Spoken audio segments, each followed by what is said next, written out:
Já pensou no processo produtivo de uma mineradora? Na extração, tem-se grandes rochas, mas ao chegar ao produto final, o minério obtido possui vários tamanhos. Mas como separar partículas de diferentes diâmetros de uma forma eficiente? Aí que entram os hidrociclones. Os hidrociclones são equipamentos amplamente utilizados na indústria minerometalúrgica, petroquímica e alimentícia para classificar e separar misturas de partículas leves e pesadas.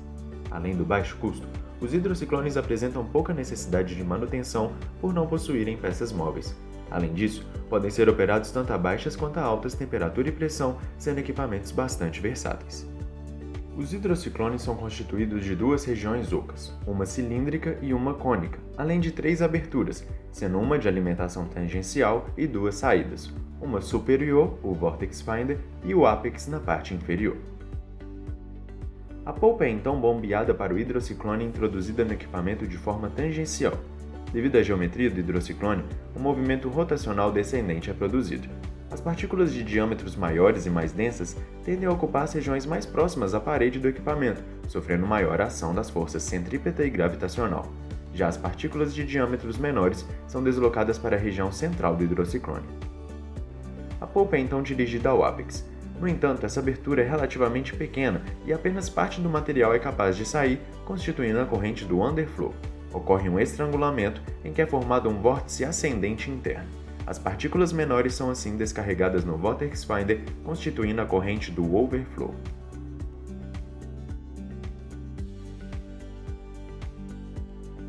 Existem algumas classificações de tipos de hidrociclones de acordo com as relações entre suas dimensões básicas. Os dois grupos mais conhecidos de hidrociclone são os de geometria Bradley e Rietemann. Os parâmetros estão geralmente relacionados a dc, que é o diâmetro da parte cilíndrica do hidrociclone. Conhecer as relações entre as medidas do equipamento é muito importante para o seu dimensionamento industrial. Algumas variáveis influenciam bastante a operação e eficiência dos hidrociclones. Um parâmetro importante é o diâmetro de corte, conhecido como D* ou D50. O diâmetro de corte corresponde ao tamanho de partículas com 50% de probabilidade de serem direcionadas ao underflow ou ao overflow. Por meio da análise granulométrica em laboratório de amostras dos fluxos da alimentação em underflow, é possível construir uma curva de partição. A partir desses dados, define-se experimentalmente o diâmetro de corte. Também existem alguns modelos empíricos para o cálculo desse diâmetro. A equação geral para o projeto de um hidrociclone é a seguinte. Ela relaciona o diâmetro de corte com o diâmetro da parte cilíndrica do equipamento.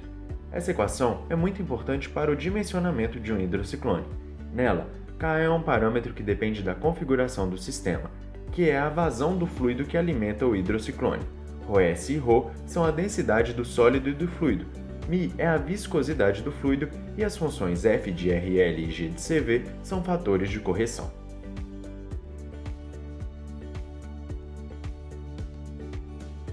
O fator F está relacionado ao quociente entre as vazões de fluido no underflow e na alimentação. Essas equações mostram como calcular F de RL e RL. Para partículas de formato próximo a uma esfera, o fator G pode ser expresso por meio da seguinte equação empírica, em que CV é a concentração volumétrica da polpa.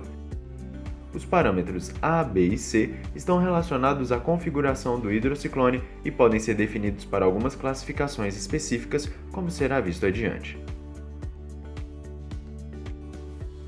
A expressão clássica que relaciona vazão e queda de pressão na mecânica dos fluidos, regime turbulento estabelecido, é utilizada também para os hidrociclones, sendo a queda de pressão medida entre o overflow e a alimentação. O C representa a velocidade média do fluido na seção cilíndrica do equipamento. O valor de beta depende da configuração do hidrociclone. Assim, os parâmetros K, A, B, C e beta que apareceram nas equações anteriores e as condições de validade de operação dos hidrociclones são definidas de acordo com esta tabela, para os hidrociclones do tipo Bradley e Rietemann. Uma grandeza muito importante a ser definida é a eficiência do hidrociclone. A eficiência individual de coleta é relativa à probabilidade de uma partícula de diâmetro d ser coletada no underflow. Desse modo, se a eficiência de coleta para uma partícula de diâmetro de 50 micrômetros é igual a 0,2, isso significa que as partículas com esse diâmetro têm 20% de probabilidade de serem recolhidas no underflow.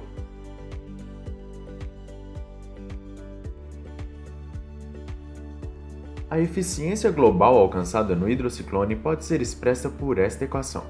Essa eficiência se refere a toda a distribuição granulométrica de partículas, ou seja, está associada à massa total de partículas. D' e N são parâmetros obtidos pelo modelo de distribuição granulométrica RRB.